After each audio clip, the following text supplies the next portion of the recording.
In this movie, I'll show you how to kern and track letters to change the amount of horizontal spacing between characters of type.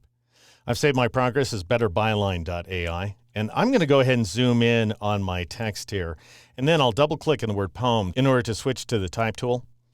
And you can see that my text is too wide, of course, to fit inside the margin. I actually do want the comma to hang off. I want a little bit of what's known as hanging punctuation, but I don't want the N hanging out there like that. And you might figure, well, the solution is to change the type size. However, I've got some bigger fish to fry where this text is selected. Notice how randomly the characters seem to be spaced. We've got a ton of room between the P and the O here, and then the E and the M are pretty tight. The W and R are very loose. The R and the I are relatively tight together, as are the two T's. So what we need is more consistent character spacing. Now, here's how character spacing is measured, just so you know. Basically, every letter has not only the definition of the letter associated with it, but it has what's known as side bearing. So a little bit of space to the right and to the left of the character that is there to ensure that the characters aren't running into each other.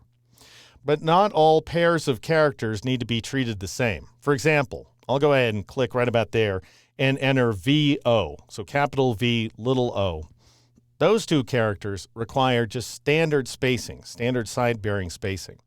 They have no special kerning associated with them where this particular font is concerned. Now, kerning is a special spacing override that's associated with specific pairs of characters that are known as kerning pairs. So every font has a table of kerning pairs built into it, and VO is not one of them. Which is why if I press Control-T or Command-T on the Mac to bring up the character panel, and I take a look at my kerning value, it's 0, meaning that there's no special override. However, if I were to change that O to an A, you can see that the A is dipping into the V's territory there. And that's because if you click between the two, these guys are a kerning pair that's built into the Trajan Pro font definition. And as a result, they automatically get a kerning value of negative 55 thousandths of an M. That is to say, thousandths of the current type size, which is 63 points. So you would divide 63 by 1,000, which takes you down to 0.063 points, and then multiply that times negative 55. And while that particular equation is not important, what is that this value is always relative to the type size. So negative 55 is going to work regardless of what type size you're working with. At least that's the idea.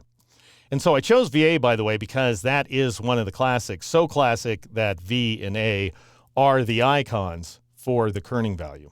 Now, you can override that if you want to. You could change it to anything you like. However, you're probably not going to select the value and change it because you have no idea what a better value would be. Instead, the more reasonable solution is to adjust the kerning from the keyboard. And you do that just as you do for leading. So I was telling you, Alt or Option along with the up and down arrows changes the leading, whereas Alt or Option along with the left or right arrows changes kerning.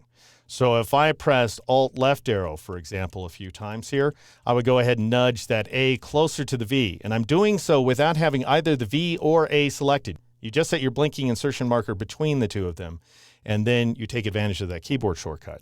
If you want to move the letters farther apart, then you press Alt along with right arrow. This would be Option right arrow on the Mac. Now notice at this point, my kerning value happens to be negative 85. If I press Alt right arrow, or Option right arrow on the Mac, it's going to jump up to negative 80. The reason being that I changed my keyboard increment to 5 thousandths of an M a couple of movies back. If you want to move in larger increments, 5x increments, just like we did for leading, then you press Control-Alt along with those left or right arrow keys. That's Command-Option, left or right arrow on the Mac. So if I press Control-Alt left arrow, for example, I move those characters together 25 thousandths of an M. So I change that value from negative 80 to negative 105. If I press Control-Alt right arrow or Command-Option right arrow on the Mac, I move them apart back to negative 80. So again, a 25 thousandths of an M difference. All right, we don't really want the V and A in there, so let's get rid of them. What I want to do is adjust the pair kerning for the entire headline. So I'll triple click drag on that text to select both lines of type. So that's a 1, 2, 3, and then drag in order to select those lines. And now notice that we're seeing that the kerning value is set to auto. And what that means is that we're using the metrics that are built into the font. But if you click on this down pointing arrowhead, you'll see that you have a couple of other options available to you. You can use the metrics for the Roman type only, which is really only useful if you're using a combination of Roman characters along with, say, kanji or some other alphabet that doesn't require kerning. Or you can choose optical. And what optical does is it puts Illustrator in charge of the kerning process. Illustrator actually, on the fly, looks at the letters and makes special kerning decisions. And so in our case, it's going to make the text look a lot better. So I'll go ahead and switch to optical. We are no longer referencing the kerning pair table that's built into the font. Instead, Illustrator is overriding. And now we get special kerning values between just about every letter combo. Before, if I had clicked between the W and R, I would have seen 0 for the kerning value. Now I see -26. So Illustrator is making these intelligent decisions on the fly. I should tell you, however, if you're working with a standard font like this one, everything's going to be great, even if it's a semi-non-standard font like this one where we have solid uppercase characters. It's basically uppercase and small caps built into this font. There are no lowercase characters. Optical kerning still works great. When you don't want to use it is when you're working with a script font. Because when you're working with script fonts, they are specially hand-kerned to make sure that the characters exactly align with each other. And optical kerning will ruin it. Anyway, it works great for my text. Now I'm going to triple click in the first line up there in order to select it. And I want to move these characters together en masse using tracking. So next door to the kerning value is this tracking value, and it essentially is a kerning override that's applied to multiple characters at a time. So if you want to change the kerning, you click between two characters. If you want to change the tracking, you select multiple characters. And then the keyboard shortcut's the same.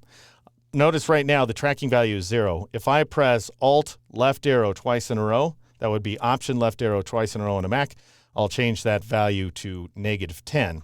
Again, thousandths of an M space. And that goes ahead and moves those characters closer together. All right, I'm going to press the Escape key for a moment and then just go ahead and scroll my text up so I can better see it while the character panel's on screen. I like the fact that my comma is hanging outside of the margin. Again, I was telling you that's called hanging punctuation. That is a very common design choice, but I do want to move it in a little bit closer to the end. So I'll double click right there at that location and set the blinking insertion marker and switch back to my type tool. And notice the value right now is -41. I'm going to press Control Alt left arrow a couple of times in a row there. That would be Command Option left arrow on a Mac. That takes the value down to -91. And then I'll press Alt left arrow 2 more times. That's Option left arrow 2 more times on the Mac to take that value down to -101. And we end up with this beautifully spaced text. Again, I'll press the Escape key in order to switch back to the black arrow tool and click off the text to deselect it. And that is how you kern and track text. Very important skill here inside Illustrator.